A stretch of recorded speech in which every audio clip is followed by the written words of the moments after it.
What's up, everybody? Soul here with another sort of Convallaria video, and today we're going to be taking a look at our girl Kiya. She is a unit that you can now get for free. She's finally been added to the game, and yeah, I've enjoyed using her. She's packing. She's got a lot going on. So without any further ado, let's get right into it. First and foremost, let's take a look at her trait. So here it is, blood for blood. She gains toughness. If the target is defeated, the character recovers 20% of her HP. And then it goes on to say, after an active single target physical attack, she sacrifices 30% of the current HP to deal piercing damage equal to 20% of the character's physical attack, plus 10% of the ultimate HP lost in this turn to the enemy. This can be triggered up to 4 times per round. So that's a little confusing, but long story boring. She's giving up some HP and she's dealing damage based on her physical attack and that HP lost.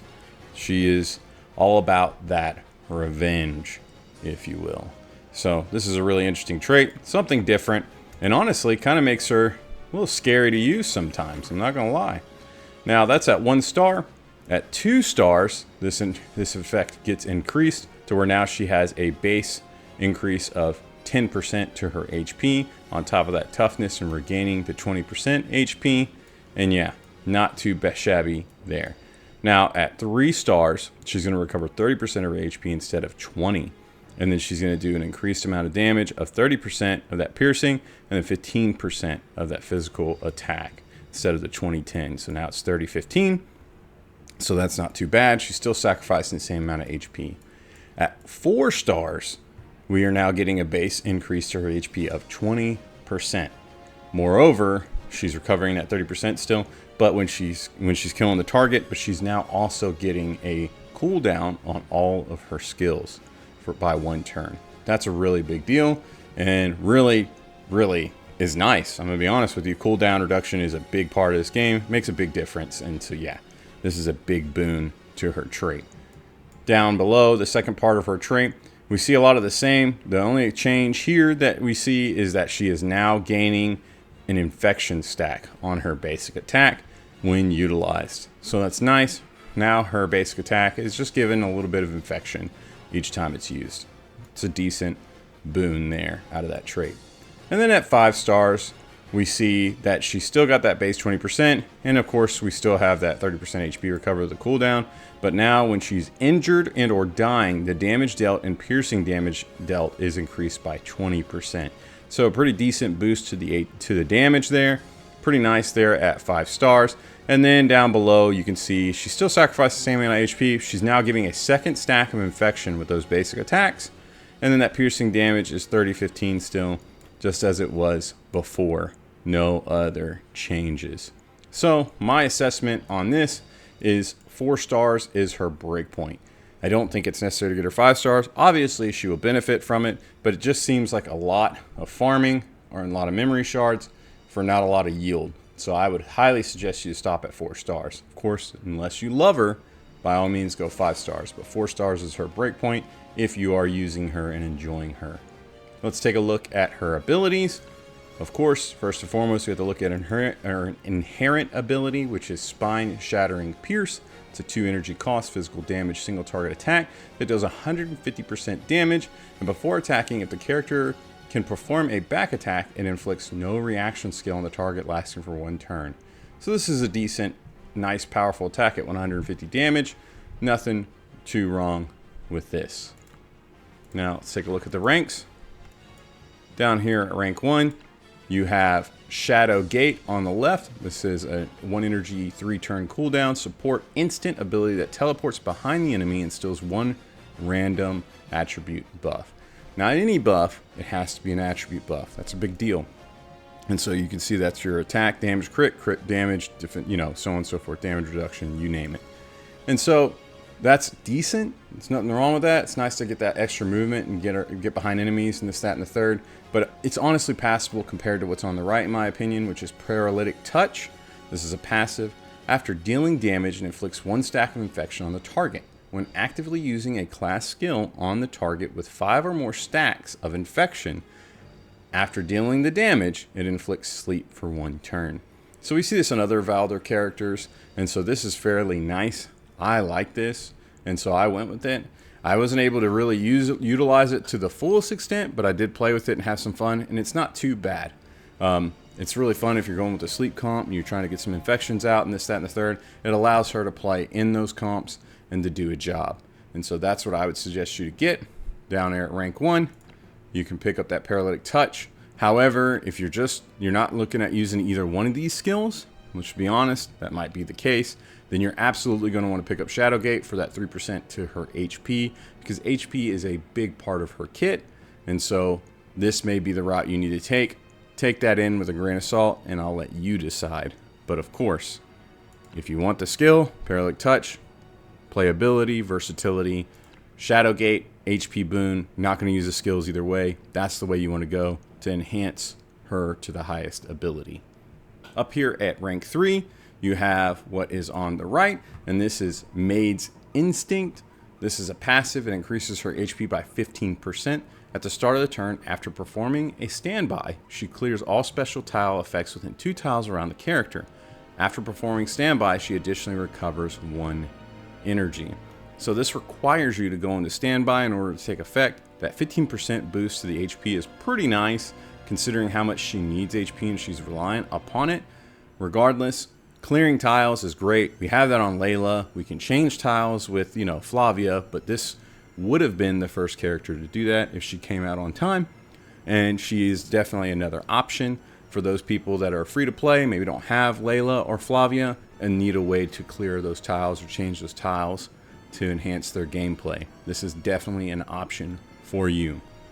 However, I would suggest getting what's on the left right here, which is Unforgettable Memories. This is a decision, meaning you get 2 abilities in 1. And so Fondness or Yearning is the skill right here, which is Fondness. Don't ask. Anyways, it's a skill. It's an instant. It selects 1 ally and inflicts Infused Yearning. The effect is after the single target attack by Kiya, the ally carrying this effect additionally heals the 2 characters by 20% HP. After casting the skill, both characters recover 30% HP, then dispel 2 debuffs and gain damage reduction 2 lasting for 2 turns. The character also gains Unyielding, meaning that they cannot die. It's like Resolve. So they come back, they get the HP back when they die, and so on. This is a pretty decent, nice ability. Resentment is right here. It's a skill instant as well. It selects an enemy and inflicts Scar of Resentment. The effect is after Kiya launches a active single target physical attack on the target, up to 1 additional trait effect of sacrifice or damage is triggered. Which, remember, we read that in the trait. She's dealing damage based on what she's doing. She sacrifices HP and deals damage, blah, blah, blah. Anyways, the effect sacrifice or damage is triggered when attacking. It increases the attack by 10% of lost HP up to 30% of her physical attack. And then after casting the skill, sacrifices 35% of the character's HP, and then they gain Unyielding, which is that they come back to life and recover HP. Another decent ability. We're doing some pretty good damage in there and whatnot, so really nice stuff right there. And then I said a physical attack, but we're talking about lost HP up to 30%. Forgive me, I shouldn't have jumped in there and said that, but you know what I mean. Yeah, decent stuff. Lost HP up to 30% of that lost HP. So, moving along, that is what I'd suggest you to get right there, Unforgettable Memories. At rank 5, we have Defense Ranged Attack. This is a reaction. When hit by a ranged attack, the damage taken is decreased by 25%. And so that's a decent ability. It does require a ranged attack to really be useful, and so for me that's a little bit of an issue, but you are getting a nice 3% attack if you choose it. I'm suggesting what's on the left right here, which also gives you that 3% attack, which is a reaction. When injured, it reduces the damage taken by 35%. After being attacked, it inflicts Scar of Resentment on the attacker, which that Scar of Resentment, yet again, is what we read earlier, where it basically reactivates that trait. It allows it to trigger 1 extra time, and then it deals 10% of her lost HP and adds attack up to 30%. So this is definitely a decent thing. This is what I'd suggest you to get as her reaction. Good old hatred. At rank 7, you have over here on the left, Soul Calming Soup, which is in a teacup soup. We're not going to talk about it. It is what it is. 1 energy, 1 turn cooldown. This is an instant. Selects an enemy or recovers 20% of the target's magic attack as HP. It inflicts 3 stacks of infection and healing received reversal, lasting for 2 turns. So that healing received reversal is really cool. This is a debuff. It transforms the healing effect received into a certain amount of damage when the carrier is healed. So basically turning him into a zombie. Something I hope to see more of in the future. As of right now, this is the only way I'm aware of that we're getting it, and so it's really cool to see that on Kiya.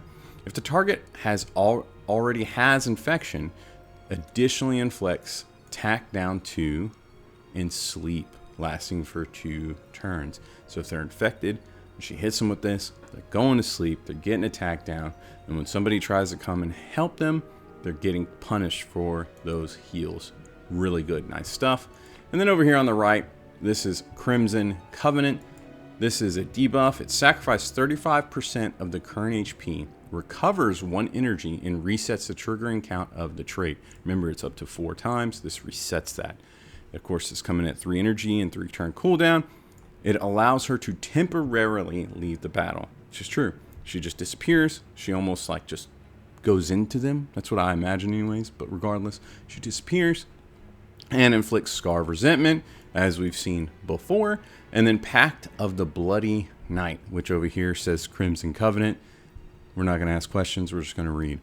Debuff. It decreases speed by 150 and damage dealt by 20%. So they're less speedy and they're dealing less damage when they have this Pact of the Bloody Night.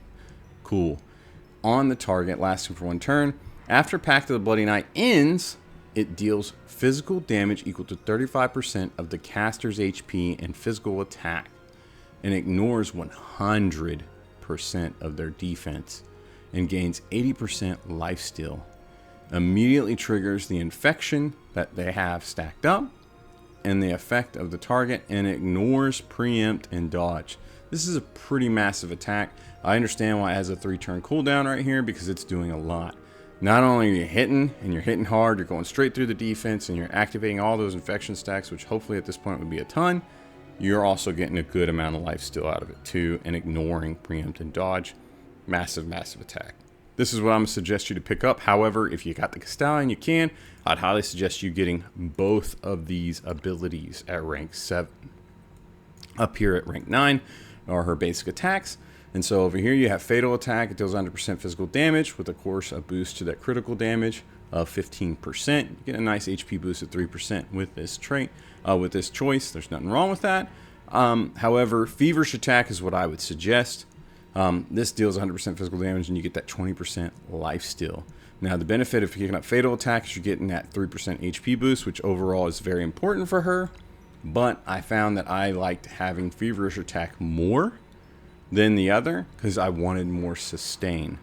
You want as much HP and sustain as possible, because she is sacrificing it left, right, sideways, and so she is going to do anything to kill. She's giving up. She's killing herself to kill, and so you want her to heal.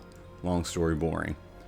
Up here at rank 11 is her Doomsday Dance. This is an AoE physical attack that damages all enemies within 3 tiles.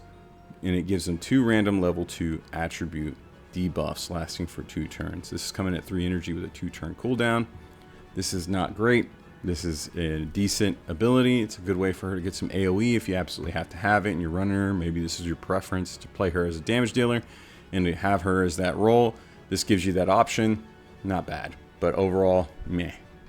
Over here on the right is Table Knife. It is a 1-turn cooldown with a maximum of 3 uses per battle. Physical damage, instant, single target attack that deals 40% damage. Before attacking, if back attack is possible, it inflicts no passive skill on the target for 1 turn. This skill can only be used 3 times per battle. So it's nice to have a nice instant ability. It's basically a Flying Blade Arm Guard, but with no range and no piercing, just flat out damage. And then, of course, you're inflicting that passive skill. But honestly, this isn't worth a skill slot in my opinion. Her rank level skills are kind of bupkis. So you pick which one you want, and you get a nice little 3% attack boost regardless of which you choose. It's up to you. With that said, let's talk about her builds. So, in general play, in overall use, for me, I would absolutely run her same build what you'd use in damage dealing, except for one key difference, which we'll get to. I'm running Feverish Attack, Hatred as a reaction, Crimson Covenant as her main attacking ability, and Forgetful Memories, Soul Calming Soup. We're going to absolutely pick up that Void Stab because it's great on her. It is her highest damage dealing weapon. I've tested them all, Newborn Blade, and so on. This is the one that smacks and hits the hardest consistently and reliably. And then we're going to roll with that Evergreen Pendant. For me, that's an absolute must. She's healing and healing all the time and getting buffs for doing so. So she kind of becomes a monster. And especially with that lifesteal, this is really going to be proccing and doing some good things. And so that's what I ran on her. And then for that resonance, of course, I've taken the Sword in the Cup because I want that lifesteal. We're getting a nice little 5% boost to our damage, but I absolutely want to get as much lifesteal as possible. Now, if you're looking at the weapons, coming in next, in my opinion, was that Newborn Blade. And then that Senator Swift Sword is not a bad option. You're getting some decent HP, and of course you're proccing that move down. But those are luxury. That's a luxury item. The Ever-Burning Blade, all of her attacks are single target with the exception of that one AoE. So this is also another really decent option, but it's steep and it's hard to farm. It's not easy to get them. So Void Stab comes in number 1. Now I will holler at Blade of Stratagem. This weapon has the potential to do some pretty serious stuff, especially with her ultimate ability here at Crimson Covenant. So if you happen to have a Blade of Stratagem at 5 stars and you're running her for whatever reason, which seems like a very small number of people are going to be living that life. But if that's you, check it out. This is a pretty solid weapon on her because of that out of turn damage and so on and so forth. And then you're taking advantage of those debuffs on those enemies. But Void Stab is where you want to be for that maximum damage otherwise.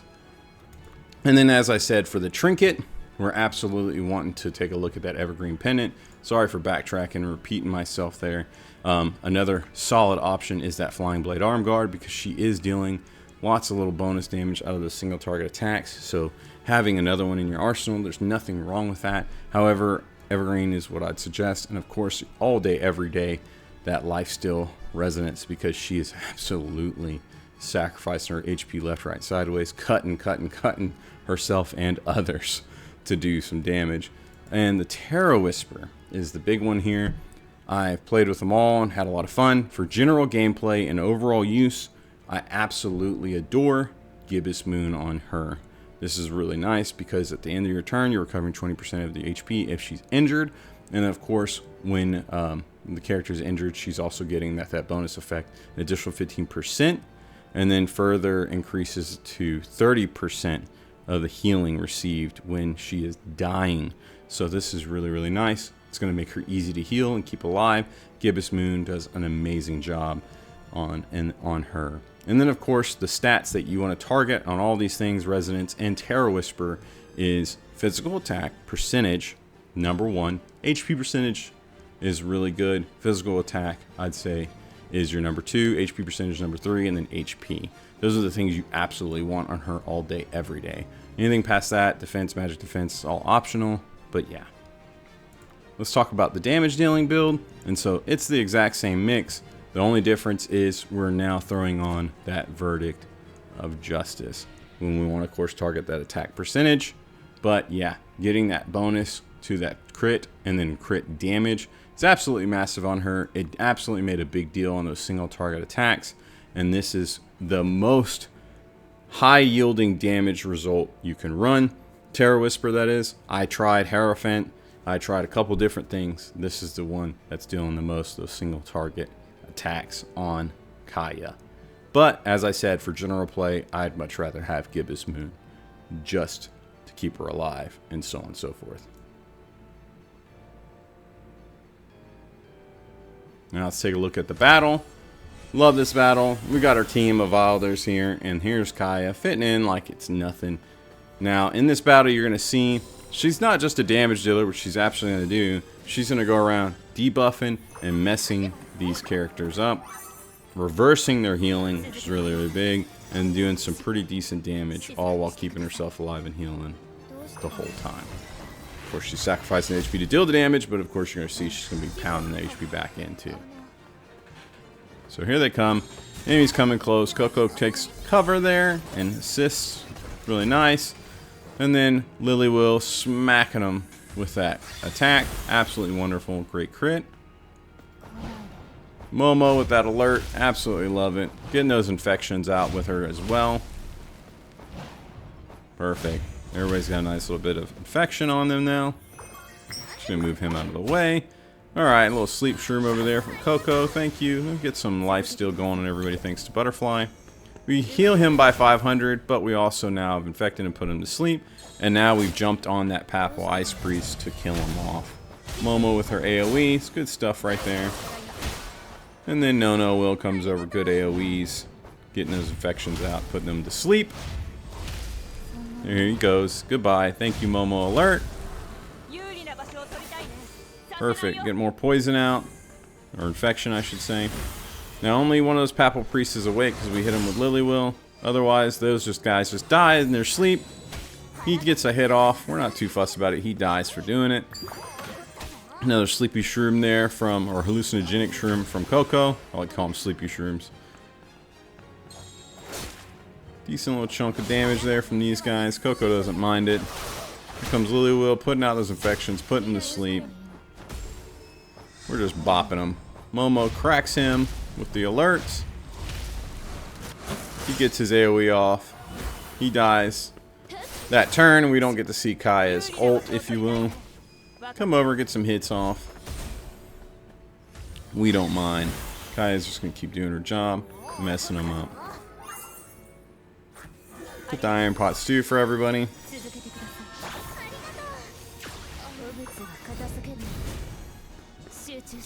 Very good stuff. Hitting them with all the infects. And we take out that healing pylon. All those instant abilities allows Kiya to do more and get around and keep active within a turn. She really can do a lot each turn. Great damage there, 12,000. She heals, so she hurts from the infection. Kiya says no more healing for you. And then we do some nice damage to the tank there. Mr. Suppression. We're going to go heal Kiya up. Give her a little bit of crit boost. He hits Lil Will. We don't mind. No Will comes over and gets some smacking in. Perfect. We hurt them. Lily Will takes out the statue. She tries to heal herself, and obviously that healing reversal, she kills herself. Beautiful. And then Kiya walks over. We set up for the ultimate. Just going to teleport No Will up there and take out that statue. Going to get a little hit on him with Lily Will. It should be over after his turn. And here it comes. Game over. There you have it. That is Kiya. She is absolutely powerful. I know a lot of people don't like her. They don't run her. They say she's non-meta, so on and so forth. But let me tell you something. She absolutely smacks. She is a single target damage dealer with an AoE option. She is a Wilder team component. She comes in, she's laying out great debuffs, getting sleeps and infections out, reverse healing, very unique. She's got some other utility in her kit that really changes the game. She's not as powerful as a single target hitter as Estra is, but she does a better job, in my opinion, than, like, say, Cole. Of course, that is an opinion. And yeah, she's got a lot in her kit that really makes her versatile and great. So there should be no shame in running her if you want to. I think what makes her scary for a lot of people is she's sacrificing HP to do piercing damage. And so that can be a little intimidating, can be a little spooky. But if you prepare for it and you condition, or you just have an absolute monster buttload of healing behind her, she can do a job. And like I said, during the battle, what makes her really, really great is how many actions she can take mid-battle.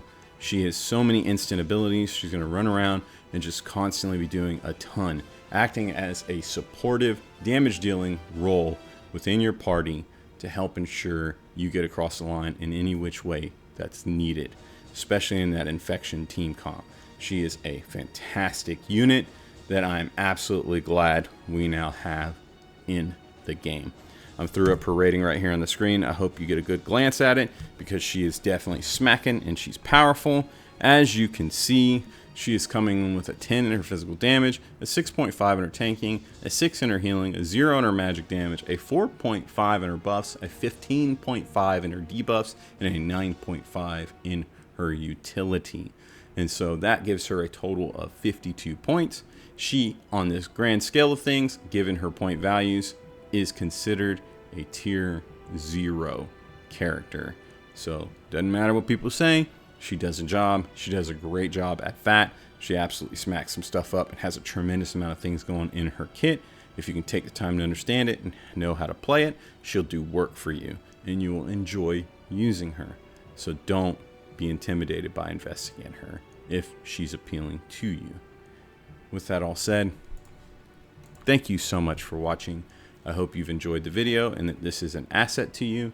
Huge shout out and thank you to my Patreon members. I'm deeply appreciative of y'all. You guys are the ones that make all this content possible, and I'm grateful for that. Make sure you check out the link down below if you're interested in joining our Patreon. We'd be more than happy to have your support, as it allows us to do what we need to do to ensure that we get the guides and the information out to the community. And yeah, there's a link down below for our Discord as well, where we'd be happy to have you, where we talk all things Sword of Convallaria and then some. And I wish you the best of luck in your Sword of Convallaria gameplay. Enjoy your Kiya if you're running her, and until next time, I will catch you later. Bye.